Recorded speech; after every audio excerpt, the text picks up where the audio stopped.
parents of YouTube. Do you know? Do you have any idea what dastardly devices lurk in your darling child's domicile? Waiting to strike.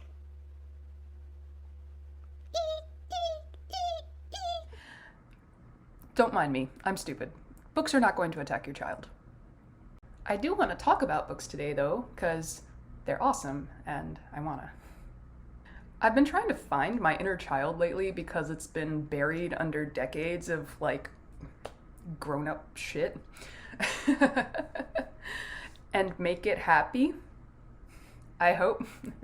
So I've been going through my kids' bookshelf where I have collected a lot of the books that I liked as a kid and rereading them just to get back into that mindset where everything is wonderful and a fantasy and an adventure and great.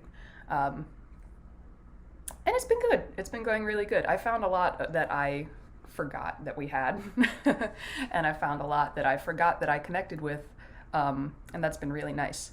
But looking at the whole gamut of books that I've been squirreling away, I see a pattern. Like, I'm very in the closet, and I don't think I would ever at this point come out to like my parents or anything, but if I did, I can see my mom going, oh, we know. There were obvious signs. Hey, I'm editing and I realize this could be taken a couple of different ways, so I just want to make it very, very clear. I'm not saying books make people witches. I'm not saying that. I'm just saying it didn't help. So I'm here to share because I'm wondering now how many of you in YouTube Witchland had these books or similar books. Just for funsies. Let's look at them. Spoilers. It's not Harry Potter. This was one of my favoriteest books growing up ever. It is My Side of the Mountain by Jean Craighead George. It's about a little boy who runs away from home, lives in a tree, and lives off the land with his animal friends. I don't want to spoil the book for you. If you haven't read it, it's excellent. Very thin, nice little weekend read. But the point is, I really wanted to run away. Be one with nature. Live in a tree and speak to my animal friends. Like, that was life when I was like 8. That was my life trajectory goal. And so I also enjoyed similar books like the Jungle Books. I read the Jungle Books cover to cover because it had, I thought, at the time, similar themes. I want to go live in the woods on my own, be super independent, and talk to animals. I thought I had a copy of it still. I'm bummed that I don't, but I did find this little number on my child's bookshelf this morning. I wonder what he's up to. So, category 1 is books where characters live in tandem with nature and may or may not talk to animals. This is Dealing with Dragons by Patricia C. Wrede, another long-time favorite. I think I wore the cover off the copy that my library had back in my hometown. Princess Cimarine refuses to be a proper prim princess and be married off to a prince and takes her life into her own hands and also runs away to be a dragon's princess and go on adventures. This book is a wonderful little, like, just straight up fantasy with all of the fantasy tropes. Knights and dragons and witches and wizards and magical stuff is going on. But I particularly love the way that they talk about magic in this book. They make it very, like, of course, there's a word for that. Matter of fact. They're very matter of fact about the idea that magic exists and that everybody can do it or learn to do it. Did you just walk through the back door?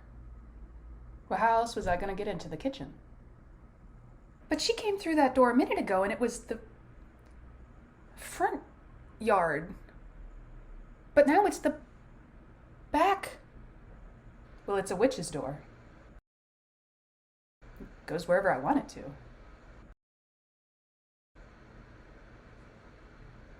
Very down to earth about magic. Wonderful. This really spoke to me as a child because I was very involved in the fantastic and the imaginative. I was a very wildly imaginative child. And I would go to my parents and I'd say things like, "Oh, Mom, there's fairies in the backyard. I saw them." Or, "Mom, I know there's just, dragons didn't disappear. They live in the deep, dark forests of Europe." Like, these things exist to me. And I would try to communicate that to the adults in my life. And I would hear, "Stop it. You're being silly. They don't exist. Grow up." All that stuff, right? And so to be able to immerse myself in a fantasy world where this was commonplace and not only accepted but celebrated, I was like, yes, this is my place. It was very comforting to me to read that and to connect with those characters. So category 2 is book where anything can happen and everybody's cool with it. Number 3 is The Hobbit by J.R.R. Tolkien. I also had The Lord of the Rings and carried them everywhere with me like they were my armor all the way from elementary to high school. I was never, I read these books a couple of times a year. I was really, really into it, but especially when I was small. First off, tiny person goes on big adventure. The end. I doubt there's many of you out here who haven't read or at least seen the movies and know the gist of the book, but I don't want to take any chances spoiling the ending for you. Tiny person goes on big adventure, the end. But what really caught me as a child, I was fascinated by ciphers. I was super into languages that other people didn't understand. I wanted to have my very, very own. And so I was like, "What is this? Can you read that? I can't read that. What is this?" And I made it my personal mission to learn as much as I could about dwarvish runes and elvish and, whatever else was in. I think those were the 2 big ones. I was like, what are these signs? And I scribbled in so many notebooks in like middle school in the margins, trying to write notes to my friends and stuff. We also tried to learn Egyptian hieroglyphics. We thought that was the coolest thing ever, and we tried to write notes to each other in that. I've lost all of my notes since then, obviously, but it was a great time. Another honorable mention is this guy and whatever this is. I decoded these 2 and I had a great time doing it. And I don't know, but I think that might have added to a later fascination that I had with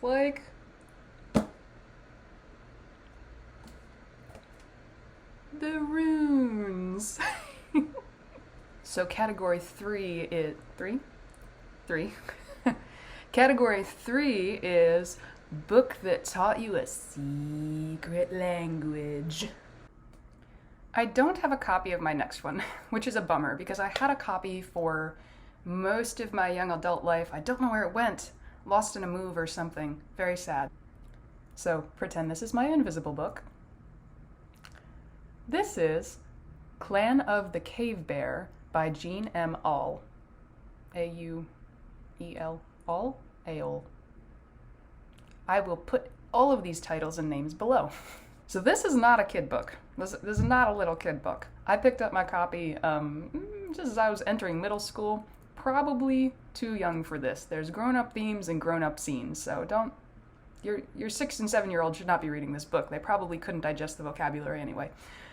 But it is about early humans, right? Early humans, like at the fall of the Neanderthal race and the rise of Cro-Magnon? Early humans, back in the day, which was a fascinating setting, I thought, because I had never seen or read any literature about them before, outside of National Geographic magazines. But it follows the story of a young lady as she grows up. She's adopted by people that are not her own, and she has to acclimate to their culture and learn their ways. And it's been a long time, so the rest of the plot kind of escapes me. But her mother figure, mentor, another character in the book is a woman named Issa. And she is the wise old holy woman in the clan. She is the shaman. She is the medicine woman. She is the present for every birth and every death. She knows all of the plant lore for both food and medicinal purposes. And I thought that was just the coolest thing in the entire world. In the book, I got excited and then I got tongue-tied and I had to give myself a break. Plants. So this lady knows so much, like an infinite amount of knowledge about every plant known to man. And I thought that was just amazing. And I would go out to the library and I would get books on plants.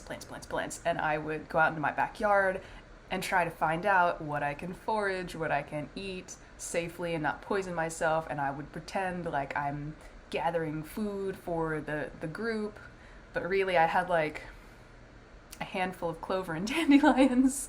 But I've just had this like lifelong love of plants since then. I wouldn't call myself a bit like an herbalist or anything.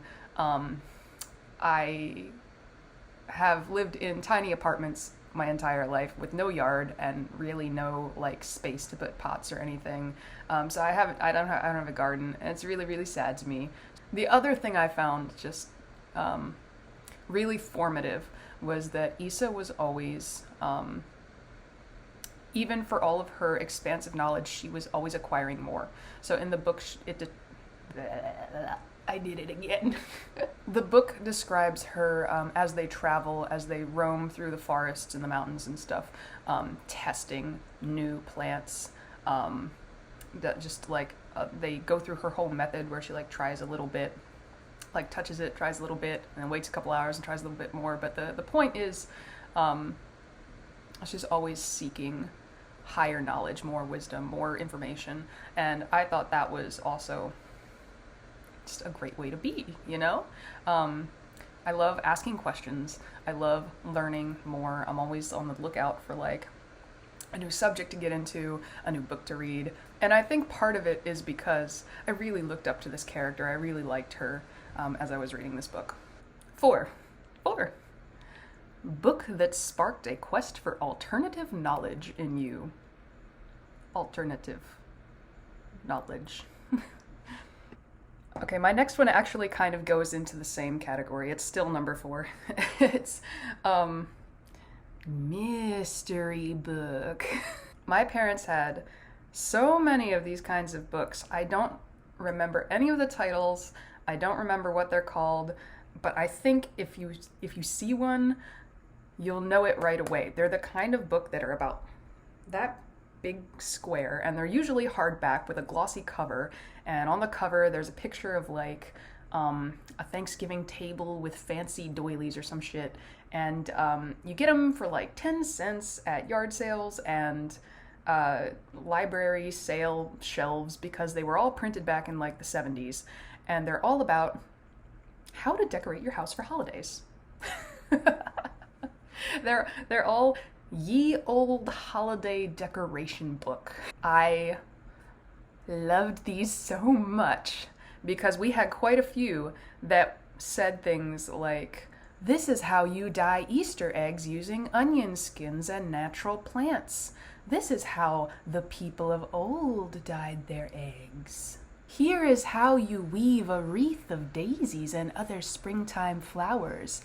During certain springtime festivals, the people of old would collect these. The belief was, the dew from these flowers showed you who you were to marry. And little 8-year-old me was like, who were these people of old?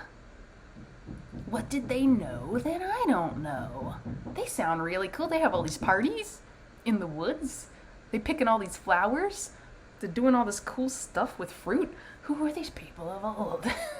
It was like little clues, like that all of our holidays today might have stemmed from paganism, but they didn't want to say it outright, but they were just like, you can decorate for Christmas with a log instead of a Christmas tree. You just take the log and put candles in it, and that's how the people of old did it.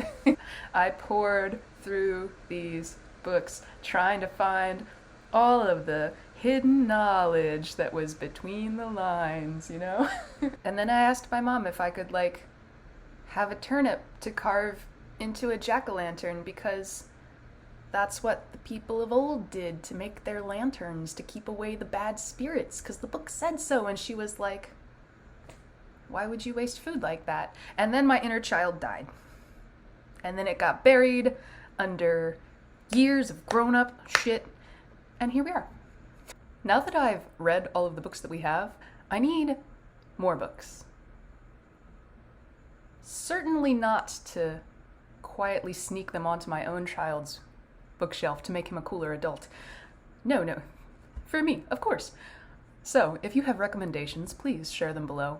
Let me know, hey, have you had any of these books growing up, or have you had similar ones? Let's start a nice little list of cool books to share with each other. Until next time, thanks for hanging out. Toodles. I don't know why Toodles. I don't know what that was. Years later, I still don't know how to say goodbye to people. Okay, bye.